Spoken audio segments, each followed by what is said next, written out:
오늘 이 전도서 3장이 우리에게 교훈하는 것이 무엇입니까? 모든 일에는 때가 있다는 겁니다. 범사에 기한이 있다는 겁니다. 그러므로 때에 맞게 사는 것이 아름다운 삶이고 때에 맞게 사는 것이 지혜로운 자의 삶이라 이 말 아닙니까? 전도서는 솔로몬이 인생의 노년기에 자신의 인생을 돌아보면서 기록한 지혜서입니다. 인류 역사상 가장 지혜로운 사람이라고 일컫는 솔로몬이 남긴 지혜서이니 우리가 이 말씀을 대하면서 많은 지혜를 얻을 수 있다고 생각합니다. 그는 1절 말씀에서 이렇게 이야기하죠. 범사에 기한이 있고 천하만사가 다 때가 있다. 기한이 있고 때가 있다는 겁니다. 그러면서 2절과 8절 말씀을 한번 보십시오. 여러 가지 28가지 때를 쭉 소개하고 있습니다. 이런 때와 이런 기한이 있다는 거죠. 자, 그런 다음 9절 말씀, 오늘 본문에 읽은 말씀에 보면 그렇게 범사의 때가 있고 기한이 있으니 오늘 우리는 어떤 삶을 살아야 되겠는가? 라고 질문을 던지면서 우리에게 도전을 주는 겁니다. 그렇다면 오늘 본문이 교훈하는 것이 무엇입니까? 범사의 때가 있고 기한이 있으니 우리가 어떤 삶을 살아야 된다는 겁니까? 먼저 첫 번째 주는 교훈은 지금 잘 된다고 교만하지 말고 겸손하고 반대로 지금 어렵다고 낙심하지 말고 소망을 가지고 살라는 겁니다. 2절과 8절 말씀을 우리가 잠깐 보았던 것처럼 솔로몬이 말한 28가지 때와 기한에는 굴곡이 있습니다. 28가지 때와 기한 가운데 14가지는 긍정적인 것이고 14가지는 부정적인 것입니다. 부정적인 것 14개, 긍정적인 것 14개 이렇게 적어 놓았습니다. 무슨 말을 하는 겁니까? 인생의 여정 속에서 오르막이 있으면 내리막도 있고 내리막이 있으면 오르막도 있다는 겁니다. 잘 될 때도 있으면 어려울 때도 있고 어려울 때가 있으면 또 잘 될 때도 있다는 겁니다. 그러므로 지금 잘 된다고 해서 교만하지 말고 겸손해야 된다는 거죠. 사람의 육체를 한번 예로 들어보죠. 10대와 20대가 가장 아름다운 때인 것 같습니다. 그런데 늘 그렇게 10대와 20대만을 보낼 수 있는 것은 아니지 않습니까? 그 시기가 잠깐 지나가고 30대에 들어서면서부터 늙어지기 시작하고 결국은 다 노인이 됩니다. 그리고 모두가 죽음을 맞이하게 되어집니다. 아무리 아름답던 여인도 늙으면 주름이 깊이 파이기 마련이고 또 죽음을 맞이할 수밖에 없는 것, 이것이 인생의 여정이잖아요. 그러므로 외모의 아름다움으로 교만하거나 자랑할 것이 없다는 겁니다. 왜냐하면 잘 될 때가 있고 어려울 때가 있고 범사의 때와 기한이 있으니까. 그런데 비단 외모뿐이겠습니까? 우리 인생사가 그렇지 않습니까? 모든 것이 그렇습니다. 재벌이 3대 가지 못한다, 그런 말을 우리가 기억합니다. 한 100년 전 1923년에 미국의 시카고의 한 호텔에서 당시 미국 사회를 떠들썩하게 했던 만찬회가 열렸습니다. 그때 그 모임에 모인 사람은 8명이었습니다. 그 8명의 사람들이 얼마나 돈이 많았는지 미국의 국고와 비교해서 이 8명의 돈이 더 많다고 할 정도였으니까 엄청난 부자였던 거죠. 그런데 25년의 세월이 흐른 이후에 그때 그 만찬회를 기억하고 취재했던 한 기자가 떠올렸습니다. 25년의 시간이 지났는데 그렇게 많은 부와 명예를 가졌던 그들이 지금은 어떤 삶을 살고 있을까? 8명의 인생을 추적해 보았는데 놀라운 사실은 그 8명 가운데 지금까지 그 돈과 명예의 지위를 누리는 사람은 한 사람도 없었다는 거예요. 모두가 파산하고 비명행사하고 커다란 고통 중에 살고 있다는 사실을 발견하게 되었던 겁니다. 그렇게 모든 사람의 부러움의 대상이었던 이 사람들이 불과 25년이 지난 이후에 정말 어떻게 한결같이 다 망해 있는 그런 현실을 보았는 거죠. 따라서 사람이 잘 될 때 그때 하나님의 은혜에 감사하고 하나님을 높여야지 조금 잘 된다고 해서 교만하며 살면 안 된다는 겁니다. 반대로 지금 조금 어려울 수 있습니다. 그렇다고 해서 너무 낙심하지 말고 소망을 가지라는 거죠. 왜냐하면 내리막이 있으면 내리막이 있는 인생길은 없습니다. 내리막이 있으면 내리막이 있다가 반드시 오르막이 있는 것이 인생 아닙니까? 우리 인생은 그렇습니다. 더욱이 우리가 하나님을 믿는다고 하면 더욱더 그렇습니다. 하나님은 반드시 우리 인생의 오르막을 만나게 해주시는 분이잖아요. 성경을 보십시오. 우리가 믿고 따르는 우리의 좋은 영적 멘토가 되는 많은 성경의 위대한 인물들을 보면 모두가 승승장구한 삶이 아니었습니다. 하나같이 많은 사람들이 어렵고 힘든 중에, 절망 중에 하나님의 은혜를 받고 하나님 주신 힘으로 큰 일을 감당한 믿음의 영웅들 아닙니까? 다윗은 하찮은 목동이었습니다. 아버지도 인정하지 않는 말째였습니다. 그런데 하나님의 도우심으로 이스라엘의 왕이 되었습니다. 하나님 마음에 합한 성군이 되지 않았습니까? 모세는 미디안 광야에서 할 일이 없어서 누구의 양을 치고 있었어요? 장인의 양을 치고 있었는데 그런 그가 하나님을 만났잖아요. 그래서 이스라엘의 영적 지도자가 되어서 애굽에서 고통당하는 그들을 해방시키는 위대한 민족의 영웅이 되지 않았습니까? 요셉은 보디발의 집에서 종살이를 했습니다. 종살이도 부족해가지고 억울하게 감옥에 갇히기까지 했지만 결국 하나님의 은혜 가운데 승승장구해서 애굽의 총리가 되었잖아요. 우리 성도들을 보면 참으로 안타깝게도 어렵고 힘든 분들이 참 많이 있는 안타까운 현실들을 봅니다. 저는 우리 성도들을 보면서 다윗 주변에 모였던 사람들을 간혹 생각을 합니다. 다윗이 사울을 피해서 도망을 다니다가 어디에 숨었어요? 아둘람 굴에 숨었잖아요. 그때 그 다윗을 따라서 다윗 주변에 모인 사람들이 약 400명쯤 되었다. 성경은 이렇게 적어놓고 있는데 그들은 하나같이 어려움을 당하는 사람들이었습니다. 사무엘상 22장 2절에 보면 이렇게 이야기해 놓고 있습니다. 환난당한 모든 자와 빚진 모든 자와 마음이 온통한 자가 다 그에게로 모였고 그는 그들의 우두머리가 되었는데 다윗을 말하죠. 다윗과 함께 한 자가 400명 가량이었더라. 그를 따랐던 사람들을 어떻게 이야기하고 있어요? 환난 당한 모든 자, 빚진 모든 자, 마음이 온통한 자. 삶의 의미가 있고 삶의 행복이 있고 가치가 있고 승승장구하는 삶이 아니었다는 거예요. 절망 가운데 낭만 가운데 아무런 소망과 희망이 없는 자들이 그들 가운데 모였다는 거예요. 그런데 세월이 지나서 그들이 이스라엘의 중요한 자리를 다 차지하며 존귀한 자들이 되지 않습니까? 따라서 지금은 우리 성도들 대부분이 힘들고 어렵지만 세월이 지난 이후 돌이켜보면 이 모든 것이 하나님의 은혜였구나, 하나님의 도우심이었구나, 하나님이 여러분들을 축복하셔서 아픔을 견뎌서 아름답고 위대하고 존귀하게 되는 그런 축복이 있기를 우리 주님의 이름으로 축복을 드립니다. 따라서 사랑하는 여러분, 지금 조금 어렵습니까? 너무 실망하거나 낭망하지 마십시오. 마치 내 인생은 다 끝난 것처럼 절망하지 마시기를 바랍니다. 어려운 날이 있으면 좋은 날도 있고 좋은 날이 있으면 어려운 날도 있는 겁니다. 하나님은 그렇게 약한 우리를 강하게 하시는 분이니까 하나님을 의지하시고 소망을 가지시고 그 어려움을 극복하는 저와 여러분 되시기를 주님의 이름으로 축복을 드립니다. 두 번째는 모든 것이 범사의 때와 기한이 있는데 그럼 우리는 어떻게 살아야 되는가? 현재를 즐기고 현재에 충실하면서 새로운 미래를 우리가 준비해야 된다는 거죠. 12절과 13절 말씀을 우리 한번 읽어볼까요? 사람들이 사는 동안에 기뻐하며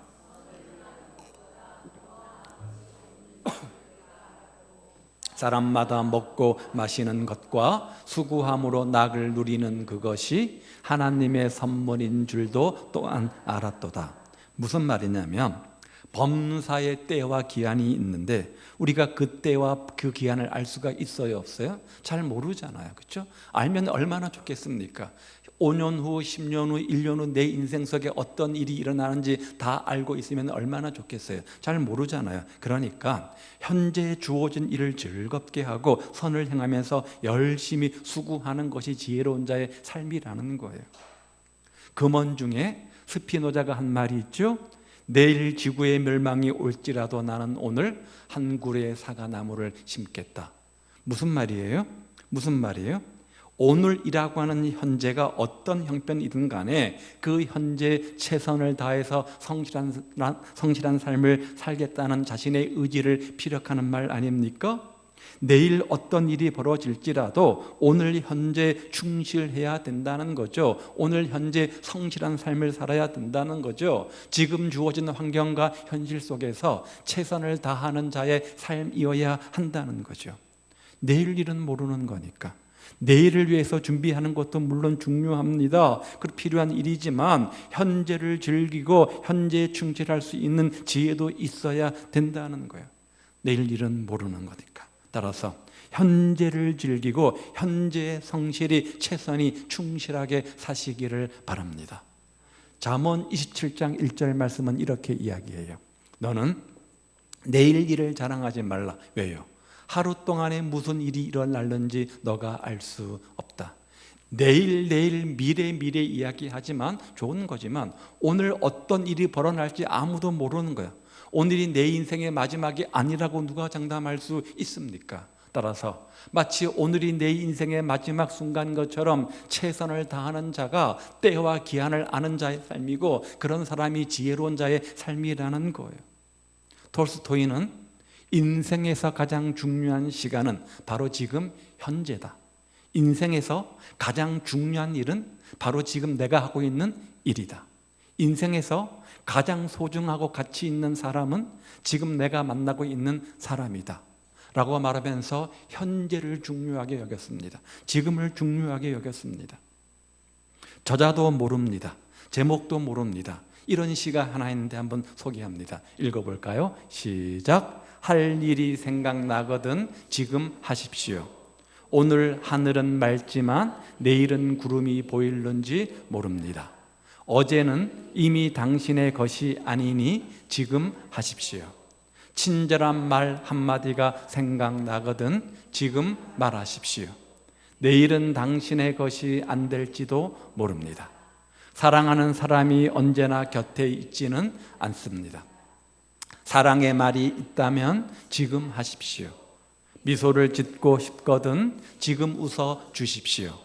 당신의 친구가 떠나기 전에 장미가 피고 가슴이 설레일 때 지금 당신의 미소를 주십시오. 불러야 할 노래가 있다면 지금 부르십시오. 당신의 해가 저물면 노래 부르기엔 너무나 늦습니다. 당신의 노래를 지금 부르십시오. 지금의 중요성, 현재 중요성을 이야기하는 거죠. 우리는 5분 이후의 일을 알 수가 없습니다. 내일이라고 하는 것도 오늘의 연속일 뿐 충실한 오늘이 없으면 밝은 내일을 기대할 수 없습니다. 그러므로 오늘의 나의 모습이 내일의 나의 모습입니다. 어저께의 나의 모습이 만들어낸 결과가 오늘 나의 모습이 되지, 오늘 나의 모습이 만들어낸 결과가 바로 내일의 내 모습 아니겠습니까? 내일은 내일 그 모습 그대로 주 앞에 드릴 것이 있고 오늘은 이 모습 이대로 주 앞에 드릴 것이 있습니다. 주님은 지금 작은 일에 충성한 자에게 나중에 큰 일을 맡기시는 분입니다. 지금 주어진 일에 충실한 사람에게 큰 미래를 맡기시는 분입니다. 따라서 현재를 즐기시고 현재에 충실하시고 새로운 미래를 준비하는 지혜로운 성도들 되시기를 우리 주님의 이름으로 축복을 드립니다. 자꾸만 과거 타령 하는 것도 올바른 방법이 아닙니다. 옛날에는 그랬는데 그때는 그랬는데 지나간 거 돌이켜 후회해봐야 돌아오지 않습니다. 그런데 또 너무 미래만 생각하면서 미래만 바라보고 내 인생 속에 인천의 배만 뜨면, 인천의 배만 들어오면, 한 방만 터지면 내 인생 이제 끝나는 거다. 너무 이것도 문제가 있는 겁니다. 현재 지금이 중요한 겁니다. 지금 현재 성실히 최선을 다해서 한 걸음 한 걸음 걷다 보면 어느 날 하나님께서 우리 인생을 신수성가의 축복으로 만들어 주시는 겁니다. 요셉도 보십시오. 그런 절박한 환경 가운데 포기하지 않고 하루하루 최선을 다하며 성실히 살았더니 하나님께서 그 인생을 책임져 주셨잖아요. 그런 인생 되시기를 주님의 이름으로 축복을 드립니다.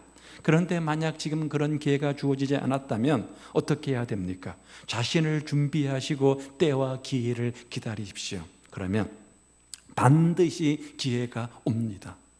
썰물 때 준비한 사람은 밀물 때 나가서 고기를 많이 잡는 거예요. 이미 밀물이 들어와 있는데 그제서 뭐 그물을 손질하고 그물을 치려면 이미 때는 늦는 거예요. 강철왕 카네기는 평생도록 간직하고 있는 그림 하나가 있는데, 돈은 많은 부자이니까 굉장히 유명한 화가의 굉장히 비싼 그림처럼 생각하겠지만 그렇지 않습니다. 그가 젊었을 때 외판혼을 했다고 해요. 그래서 어느 노인의 집에 가서 물건을 팔러 갔는데 노인과 대화를 하다가 벽에 걸려있는 그림 하나를 보게 됩니다. 썰물, 물이 다 빠져가 나간 다음 해변가 모래 위에 고깃배가 박혀있는 그런 외롭게 있는 그런 그림이었습니다. 그가 중얼거립니다. 배가 자리를 이탈했구나. 배는 물 위에 떠 있어야 아름다운 건데 라고 그렇게 이렇게 이제 혼자 중얼거립니다. 그림 솜씨도 별로 좋은 것도 아니고 별로 큰 의미도 없어서 그냥 스쳐 지나가는데 그 그림 밑에 이런 글귀가 써 있는 것이 보였습니다. 밀물때가 오리라. 밀물때가 오리라. 그 글귀가 너무나 감동적이어서 할아버지한테 그림을 달라고 졸랐습니다. 결국 그림을 얻고 평생 그 그림을 간직하며 살았다고 합니다. 사랑하는 여러분, 여러분의 모습이 지금 모래 위에 걸쳐져 있는 외로운 고깃배의 모습은 아닙니까? 그렇다면 조금만 기다리십시오. 언제까지? 밀물이 들어올 때까지. 곧 밀물이 들어옵니다. 썰물이라고 하는 전제는 조만간 밀물이 들어온다는 것을 이야기하지 않습니까? 그렇게 기다리면서 지금 할 일은 배를 수리하는 겁니다. 나사를 조이고 기름을 준비하십시오.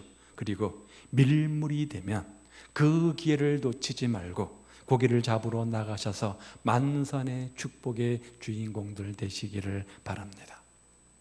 주님이 베드로를 사용하신 이유가 많겠지만 그 중에 하나가 그는 절망스러운 상황 속에서도 주저앉지만 않고 다음을 준비하는 사람이었기 때문이라고 생각합니다.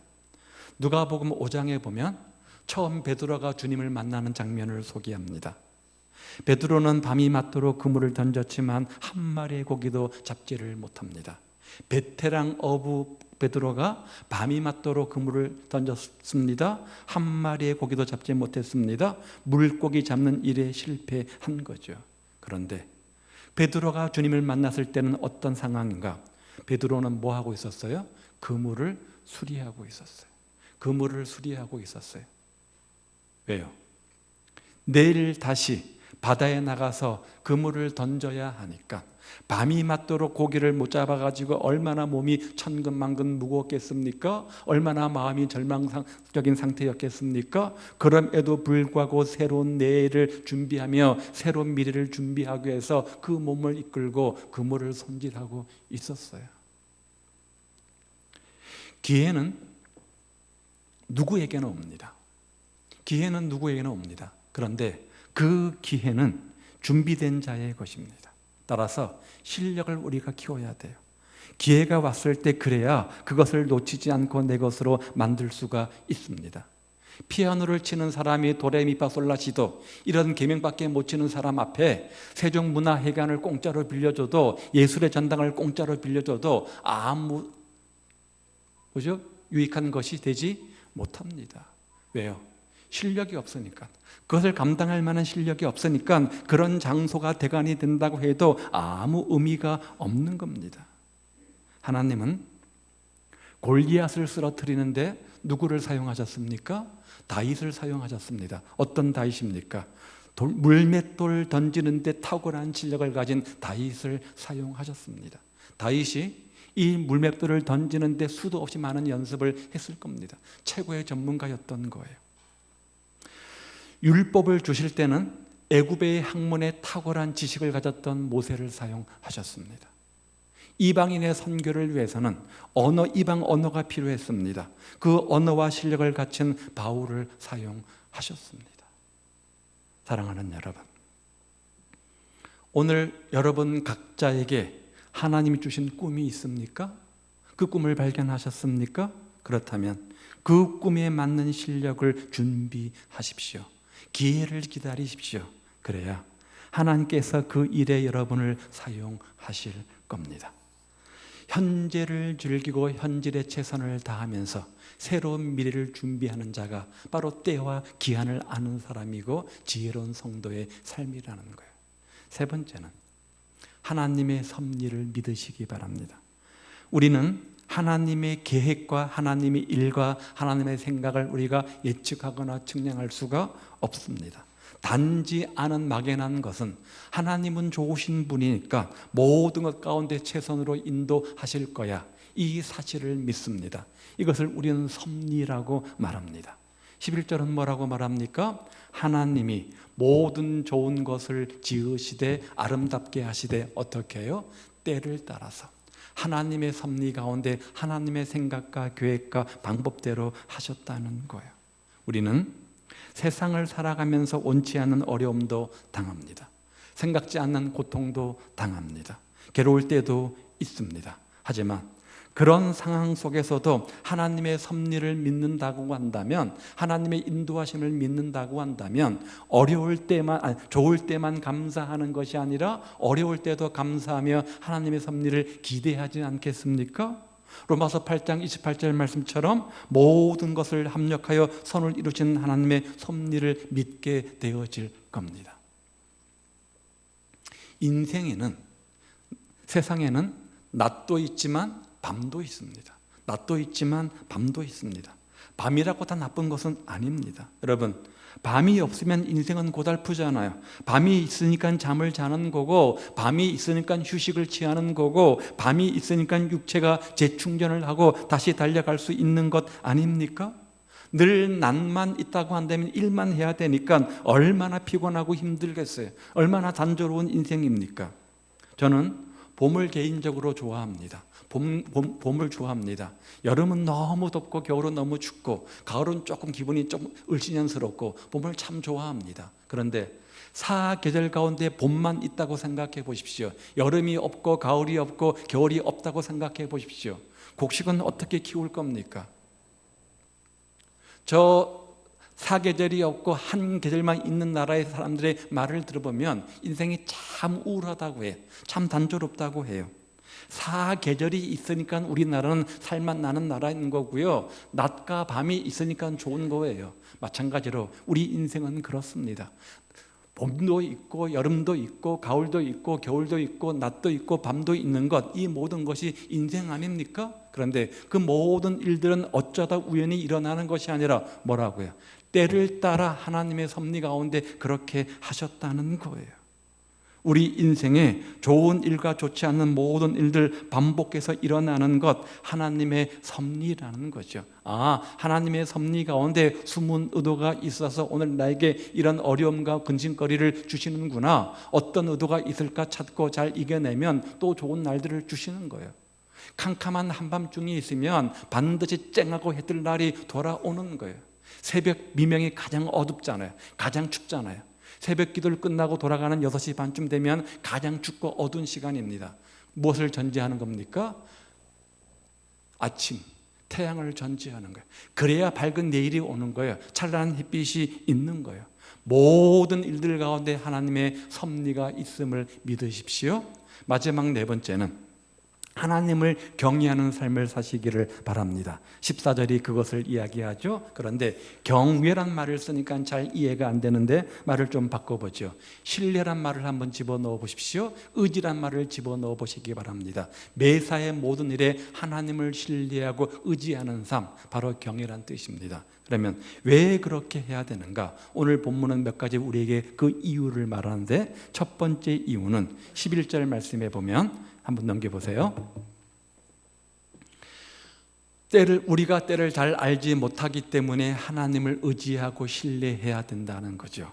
그러나 하나님이 하시는 일의 시종, 처음과 끝을 사람으로 측량할 수 없게 하셨다. 솔로몬이 가만 보니까 지혜로운 사람이 어떤 사람이냐?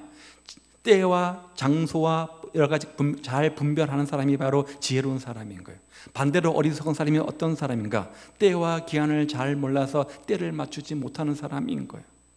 천하 만물이 다 그렇고 특히 우리 인생도 그렇습니다. 많은 사람들이 때를 몰라서 실패를 합니다. 많은 사람들이 때를 놓쳐서 실패합니다. 아, 그때 이렇게 할 걸, 아, 그때라고 할 거라고 우리가 후회를 합니다. 실패하는 사람들이 능력이 없어서가 아닙니다. 열심이 없어서가 아닙니다. 재능이 없어서가 아닙니다. 히브리서 4장 16절 말씀해 보면, 그러므로 우리는 긍휼하심을 받고 그 다음 뭐라고요? 때를 따라 돕는 은혜를 얻기 위하여 은혜의 보좌 앞에 담대히 나아갈 것이니라. 우리가 하나님을 경외하는 마음으로 하나님의 도우심을 구하기 위해서 기도하면 하나님께서 그때 때에 맞게 도와주신다는 거예요. 도와주신다는 거예요. 할 때인지 하지 말아야 할 때인지, 갈 때인지 가지 말아야 할 때인지 모든 때를 하나님께서 아시는 지혜를 주신다는 거예요. 그래서 야고보서 기자는 후히 주시고 또 지혜를 주시는 하나님께 구하라, 이렇게 말하잖아요. 우리가 어떻게 해야 될지 모를 때 기도하면 이렇게 할 수 있도록 하나님께서 지혜를 주신다는 거예요. 두 번째는 왜 우리가 하나님을 경외해야 되는가? 복을 주시는 분이 누구 때문이라고요? 하나님이기 때문이에요. 13절 말씀 보십시오. 사람마다 먹고 마시는 것과 수고함으로 낙을 누리는 그것이 뭐라고요? 하나님의 선물인 줄 또한 알았도다. 모든 것이 하나님의 손에서 이루어진다는 거예요. 그렇기 때문에 우리가 가진 재능도 중요합니다. 돈도 중요합니다. 환경과 현실, 인맥도 다 중요하지만 더 중요한 것이 하나님을 경외하는 겁니다. 왜냐하면 그 모든 것들이 하나님에게서부터 오는 거니까. 그래서 자녀들에게 많은 재산을 물려주는 것보다 하나님을 경외하는 신앙을 물려주는 것이 더 중요합니다. 왜냐하면 집을 세우고 허물고 인생의 성공과 실패, 나라의 흥망성쇠의 성공과 실패는 하나님의 손에 달려있기 때문인 거죠. 이 모든 복들은 하나님의 손에서 오는 선물입니다. 세 번째는 우리가 행한 모든 것들이 장차 하나님 앞에 서게 되어질 때 다 드러나기 때문에 그렇습니다. 15절 말씀에 보면 하나님은 이미 지난 것을 다시 찾으시니라. 이 말은 우리가 하나님 앞에 섰을 때 지난날의 삶을 계산하게 되어져 있는데, 다 따지게 되어져 있는데, 그때 하나님은 모든 것들을 다 드러내게 하셔가지고 심판하신다는 거예요. 얼마 전 독도에서 헬리콥터가 떨어져서 우리 마음을 안타깝게 했죠. 그렇게 비행기가 떨어졌을 때 블랙박스를 열어보면 조종사와 관제사 사이에 대화했던 내용들이 다 그대로 기록이 되어져 있습니다.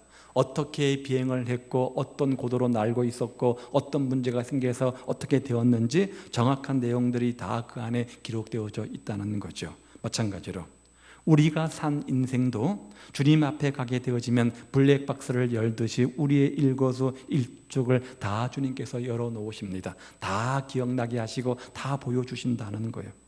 지나간 것이라고 다 지나간 것이 아니라, 다 잊어버리는 것이 아니라 다 기억나게 하신다는 거예요. 그 말이 이미 지난 것을 다시 찾으신다, 이 말의 의미인 거죠. 러시아의 소설 가운데 외투라고 하는 소설이 있습니다.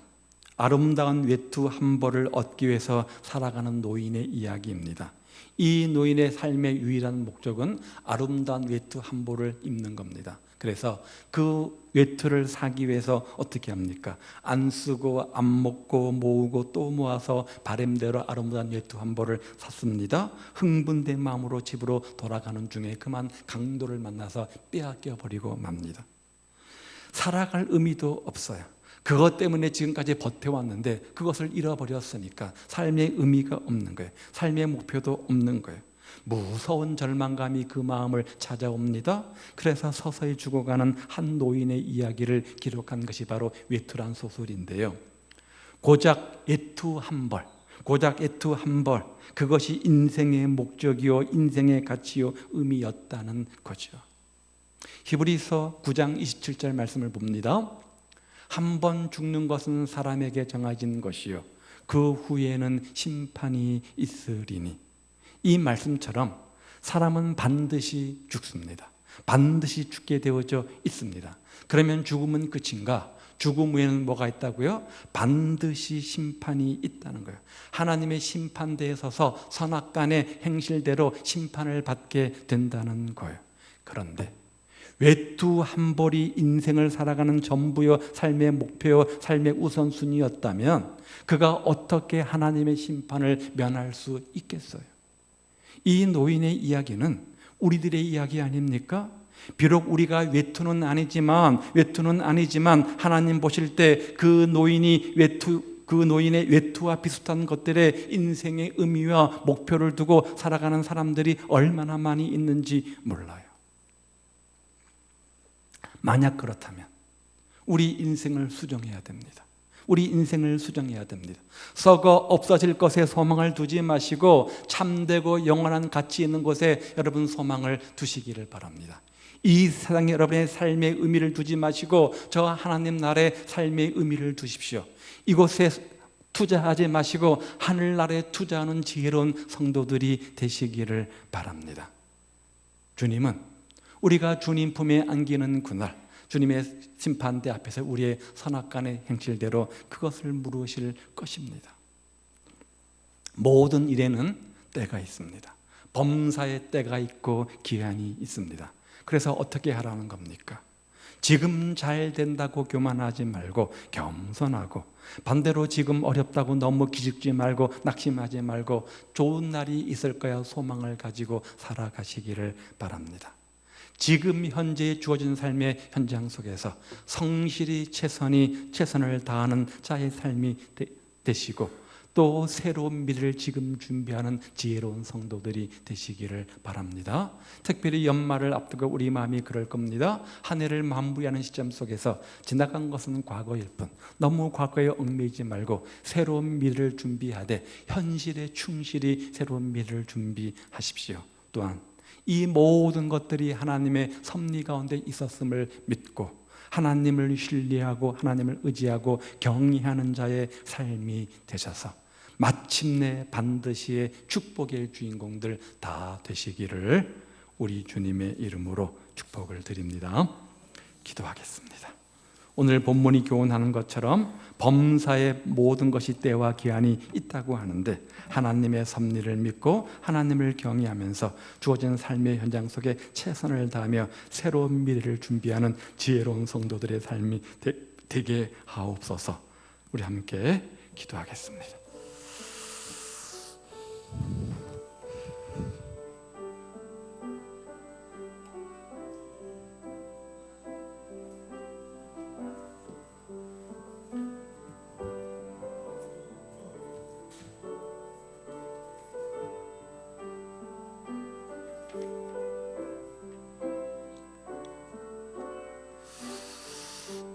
아버지,